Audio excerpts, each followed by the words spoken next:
Autumn, Chapter 1. Not wanting to be dead isn't quite the same as wanting to be alive. There is a grey space in between where one knows the desire to keep breathing should lie but is coolly absent. This is the space I occupy. There is a piece of Finny inside me to keep alive, so the rest, like breathing, must be endured.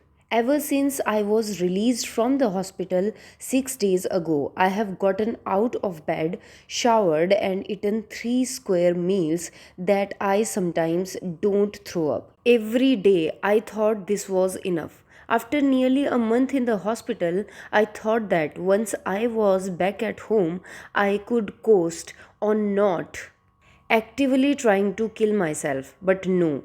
Apparently, gestating a future human does not prove my will to live, which is why I'm at this a full garish baby boutique. I can tell Aunt Angelina thinks this place is a full too, but we can't back out now. She and mom came to me this morning and told me that showering and getting dressed were all well and good, but they were worried I wasn't showing much enthusiasm about the future. The baby still doesn't feel that real to me, I protested. I will probably get more excited later. We weren't even talking about the baby, mom said. She was standing in the middle of my room with her hands clasped in front of her, looking oddly childlike for a pending grandmother. Angelina was leaning against my dresser in a manner that reminded me of him so much that I can't even articulate it. You need to show enthusiasm for something, kiddo, Aunt Angelina said. You haven't touched a book since you got home. Is this because I didn't want to hand out candy to trick or treaters last night? I was sitting on my bed, not in my bed. I had gagged down my parental vitamin. Perhaps they wanted me to be enthused about that. Mom sat down next to me. This is a lot for all of us. We need to try to focus on the good. If it doesn't feel real yet, let's make it feel real. So I mustered a smile and said, okay. And now, here we are, in a baby store of my mother's choosing.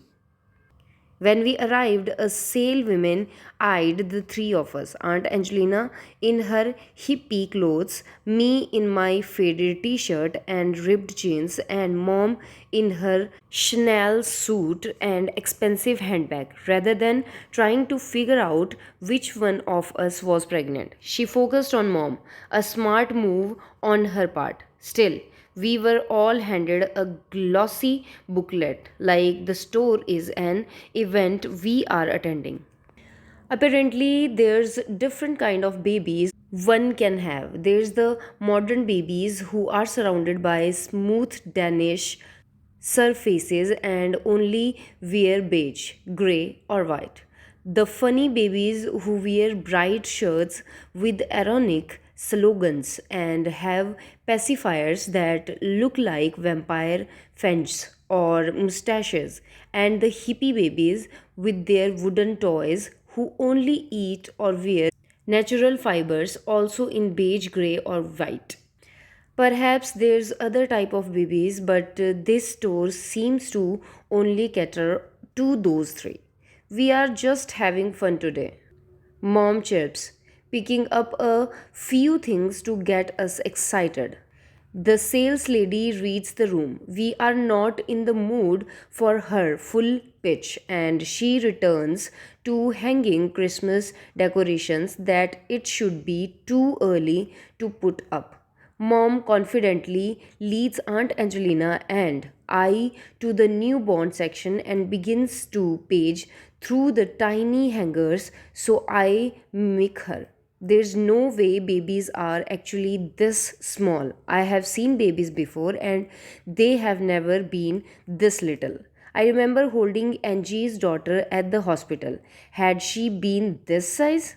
I close my eyes and try to remember the feel of her, the weight, not heavy but so solid, and I turned to Finn and oh God, everything stops. There's no boutique, there's no onesie in my hand. I am sitting on that hospital bed with him and he loves me, but I don't know it. How could I not know it? It's so stupidly obvious now, and I want to scream at us, but I can't. We say the things we said that day, and even though every word was I love you, it also wasn't. And I can't change that. I can't change that. I can't. Oh God. They really are that small. Aunt Angelina says, and I am back in the store. Finny is dead. He was always dead. It was only briefly in my mind that he was alive again.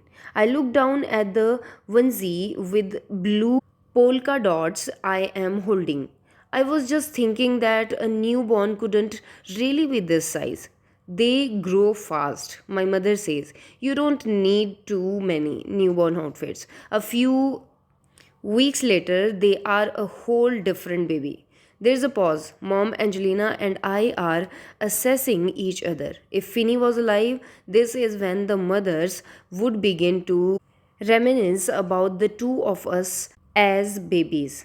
Is it safe? We are asking each other ourselves. Mostly they are asking me, but mom and Aunt Angelina have their moments too. You will still need more than you think. Aunt Angelina says, moving the conversation forward. It's amazing how many outfits changes babies need. Babies, not Finny as a baby. Mom takes the polka dot Vanies from me and adds it to the pile in her arm. They always throw up on the cute ones, she says. The mothers are now unsure about the outing. Mom glances at Aunt Angelina, her concern of her bleeding through her normal poise.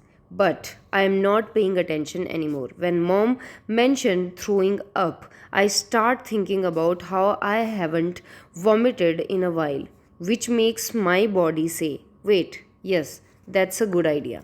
Before I can worry about Angelina, I am needing to find some place to expel my eggs and sausage. I can already taste it as I exit the boutique and rush for the trash bin in the main hall. I thought I was done with this. It had been 2 days since I had thrown up, 12 hours since I have cried. I barely make it, spewing chunks in an arc as I lean over the trash can. Finny would be proud of me for that one. I think as I have again. You are going really good at aiming your vomit autumn. I can hear his voice, really hear him say it.